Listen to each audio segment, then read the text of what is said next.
मुंबई पुणे प्रवास करणाऱ्या प्रवाशांसाठी अत्यंत महत्त्वाच्या बातमीनं माझ्या मागे उजवीकडे आणि डावीकडे दोन्ही बाजूला तुम्ही दृश्य पाहू शकता। मुंबई पुणे रस्ते आणि रेल्वे वाहतूक पूर्णतः ठप्प आहे। रेल्वे मार्गावरती घाटात दरड कोसळल्याने वाहतूक ठप्प झालेली आहे। तर मुंबईकडून पुणे आणि पुढे जाणाऱ्या वाहतुकीवर याचा कमालीचा परिणाम झालाय। मुंबई पुणे रस्ते वाहतूकही मुसळधार पाऊस आणि दरडीमुळे ठप्प झालेली आहे। मुंबई पुणे एक्सप्रेसवे आणि जुना महामार्ग पूर्णतः ठप्प झालाय। आधीच प्रवास सुरू केलेले शेकडो प्रवासी महामार्गावरती अडकलेत। खंडाळा घाटातही कमालीची वाहतूक कोंडी झालेली आहे। मुसळधार पाऊस बरसतोय आणि त्याचा मोठा परिणाम मुंबई पुणे रेल्वे आणि रस्ते वाहतुकीवर झालेला आहे। दरडी कोसळलेल्या आहेत आणि त्यामुळे वाहतूक पूर्णतः ठप्प आहे।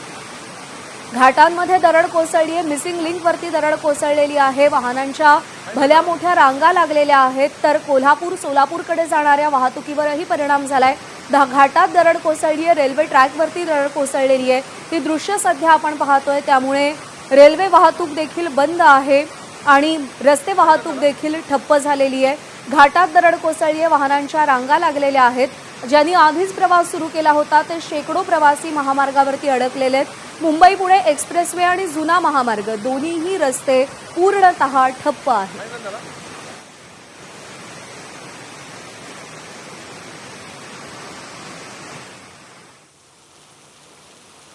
तर पुणे आणि मुंबईकडे प्रवास करणाऱ्यांसाठी अत्यंत महत्त्वाची बातमी आहे। अतिवृष्टीमुळे पुण्याकडे जाणारी आणि मुंबईकडे जाणारी वाहतूक पूर्णतः ठप्प आहे। नव्यानं खुल्या करण्यात आलेल्या मिसिंग लिंकवरती दरड कोसळली आहे। दरम्यान दरड कोसळतानाचा व्हिडिओ आता समोर आलाय।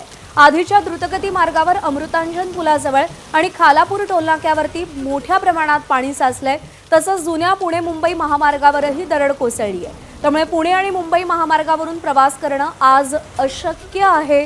दुसरीकडे पुणे मुंबई लोहमार्गावर ठाकूरवाडी परिसरात दरड कोसळली आहे आणि यामुळे हा पर्यायही प्रवाशांसाठी बंद आहे।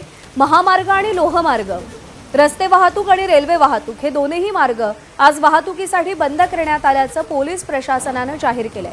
त्यामुळे पुणे आणि मुंबई प्रवास करणाऱ्यांनी घराबाहेर न पडण्याचा सल्लाच प्रशासनाने दिलाय। दरम्यान दरड हटवण्याचं काम सध्या युद्धपातळीवरती सुरू आहे।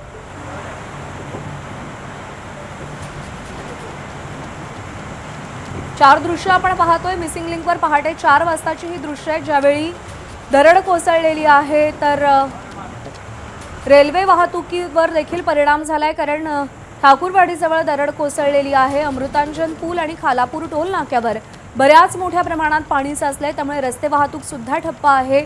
जुन्या मुंबई पुणे रस्त्यावर देखील दरड कोसळली आहे। त्यामुळे तो मार्ग देखील वाहतुकीसाठी बंद आहे। त्यामुळे आज मुंबईहून पुण्याच्या दिशेने प्रवास करणं आणि पुण्याहून मुंबईच्या दिशेने प्रवास करणं सगळ्यांनी टाळावं असं आवाहन करण्यात आलेलं आहे।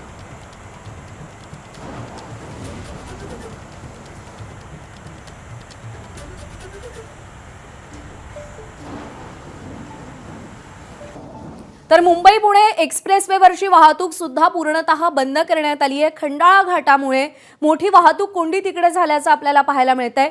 खंडाळा घाटात भर पावसात वाहनांच्या लांबच लांब रांगा लागलेल्या आहेत। खरं तर घाटातून वाहतूक करणं सध्या अत्यंत धोकादायक आहे कारण दरडी कोसळण्याच्या घटना घडतायत। पण ज्यांनी आधीच प्रवास सुरू केलेला आहे ते सगळे प्रवासी खंडाळा घाटामध्ये अडकल्याचं आपल्याला पाहायला मिळतंय। खंडाळा घाटात मोठी वाहतूक कोंडी झालेली आहे। ही दृश्य आपण पाहतोय। वाहनांच्या खूप मोठ्या रांगा लागलेल्या आहेत।